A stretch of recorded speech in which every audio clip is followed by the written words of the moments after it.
Hello மக்களே, இன்றைக்கி வந்து பார்த்திங்கன்னா நம்ம வீட்டில் ஃப்ரைட் ரைஸ்,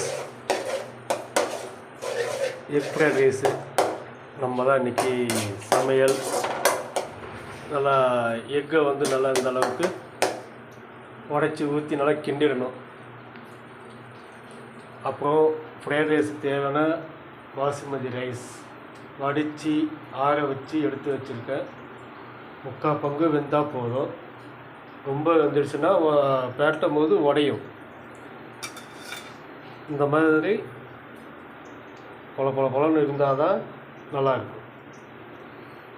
அது கூட இந்த உருளைக்கிழங்கு ஸ்லைஸாக வெட்டி நல்லா அழகாக கொஞ்சம் ஸ்க்ரப்பியாக வறுத்து வச்சுக்கிற எண்ணெயில் போட்டு இந்த மாதிரி செஞ்சு பசங்களுக்கு கொடுத்தோம்னா இன்னும் நல்லாயிருக்கும்.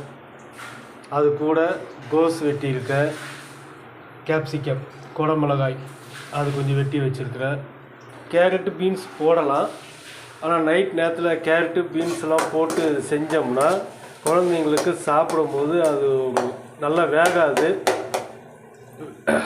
அதனால் அது தவிர்த்துட்டு அந்த உருளைக்கிழங்கு மட்டும் போட்டால் போதும். கோஸ் நல்லா ஸ்க்ரப்பியாக வறுவை எடுத்துகிட்டு குழந்தைங்களுக்கு அது கொடுத்தோம்னா நல்லா சாப்பிட்றதுக்கும் நல்லா விரும்பி சாப்பிடுவாங்க. நான் செஞ்சு முடிக்க போகிறேன். முடிச்சுட்டு உங்களுக்கு மறுபடியும் வீடியோ போடுறேன். Okay, good night.